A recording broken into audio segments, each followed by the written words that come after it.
Yeah, today I just thought I'd just do a little quick chat with you about um, the role of rhythm and melody and harmony. And in my mind, they're all kind of ways of expressing the same thing, which is being in tune or out of tune with each other.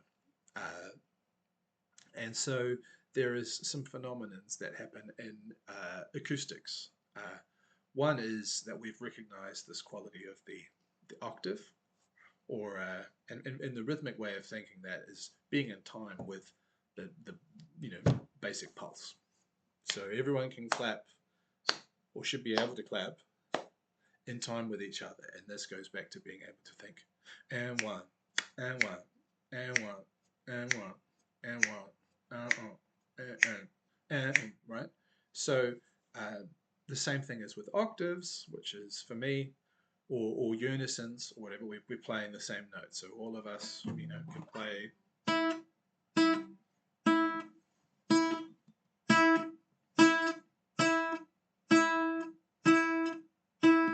Right, and there is nothing particularly interesting about that at all, but it is basic competence. Can you do the thing? And excitement comes from being able to do the thing, but to do something that suggests that you might not be able to do the thing and then do the thing. Can you play in time, but can you play in a way that puts tension around the time and then resolve to the harmony or the melody or the melodic targets, and or where you want to go. So the next thing would be is that there are all of these different intervals, and I mean I'm just going to say that the major triad is it's in the harmonic series. If you've got this, there's a in fact you might notice is that the harmonics like this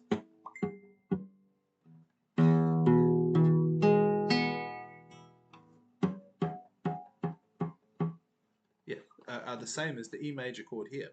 And so the voicing of this particular E major chord is related to the harmonic series, which is beautiful. And that's why I think this is the nicest sound on the guitar. It's maybe not the most interesting sound, but it's certainly, that is the sound of, A major. Oh, sorry, there's...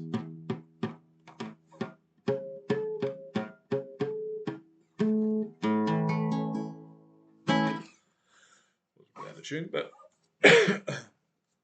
so the harmonic series is, for me, an objective thing that we can say, this is stuff that we should resolve to. And so being the basic doof, doof, doof, doof, and major chords, which are voiced like the harmonic series, are just relaxing, and they're at peace.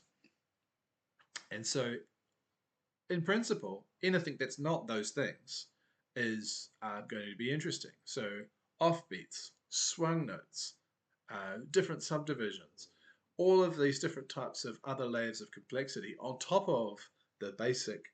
There's a pulse, and then there is a sense of harmony or resolution. All of that is leading to. And so if we're playing music which is designed to have tension to resolution, which is kind of a Western-ish concept in a way, framing it like that. But a lot of cultures have, do enjoy resolution. So we can and recognize that the sound is pleasant. Yeah. So work on being able to play to that. So being able to go da da da da and one. I'm just playing open strings, right? 1, 2, 3, 4, and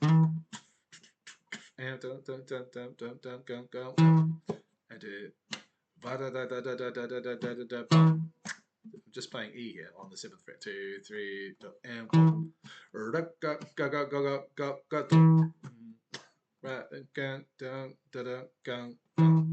any kind of rhythming thing But then I could play any note, to be honest, just with the root here. So two,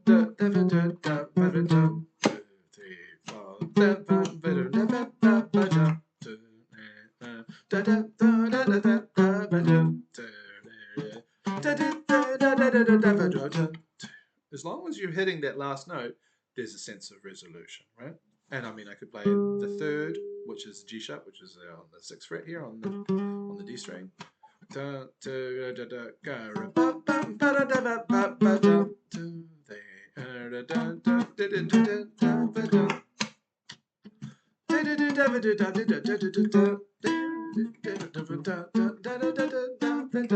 I mean, we could play scales and we could play all of these other things, but fundamentally, at the basic level, not playing home, which is this harmonic series, E major,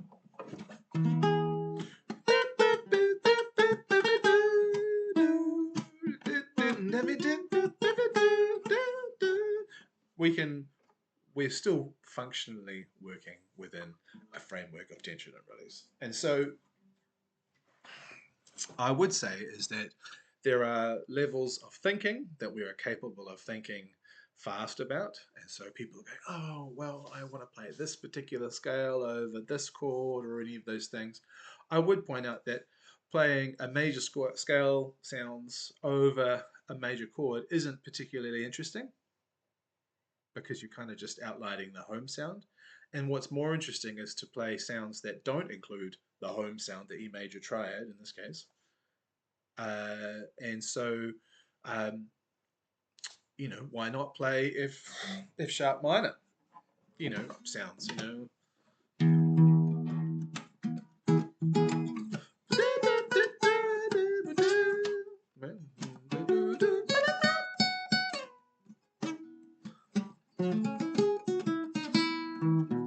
right? So for me, F sharp resolve into the E sound is more interesting, but it doesn't have to be F sharp. I mean, it could be F minor,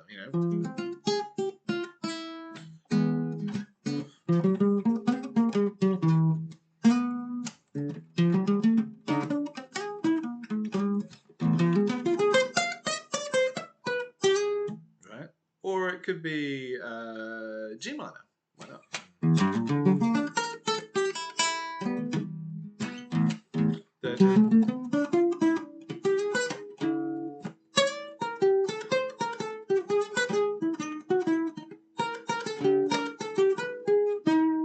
Or G sharp.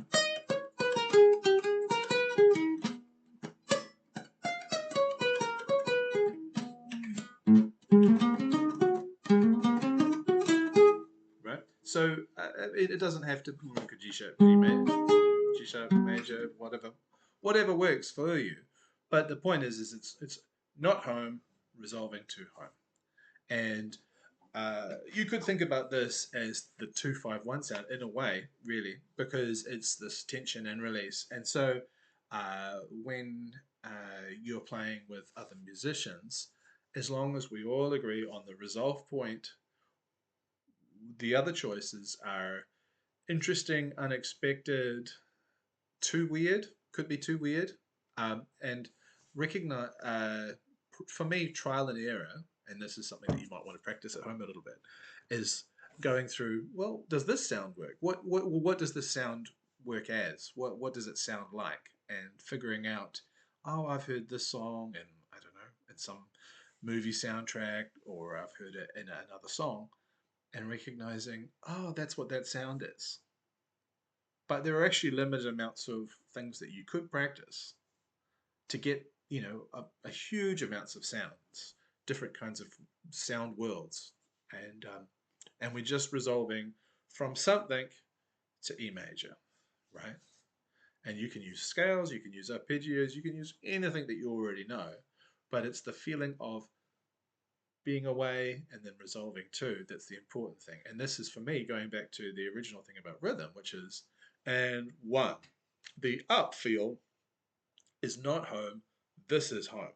And so for me, there is a real deep connection between rhythmic and melodic resolution. And in melodies that don't resolve, or don't have movement from one thing to another, and they don't have a pull, are not necessarily interesting, and they feel like textures rather than actual melody. So just going back to a real easy version of, if I was just playing a E major bar chord here, and this is the 7th fret, and I just go,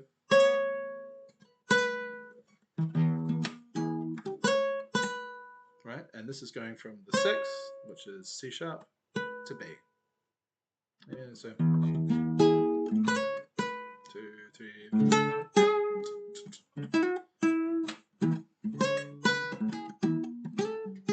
And you can see this, and 1, and 1, 2, 2, 2, just from a toe.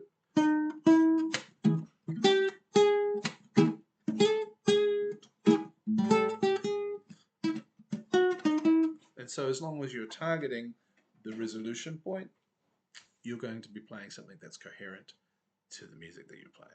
And so I'm not saying avoid scales or anything like that, but if you are thinking scales, you still should be thinking like this, which is playing some scales that resolve to the sound that you want. Whereas the noodling sound, which often people talk about noodling, is this feeling of non-directional nature of, and it's not rhythmic necessarily, and it's not not moving to any place, and so there's not a sense of purpose, and so it's purposeless noodling.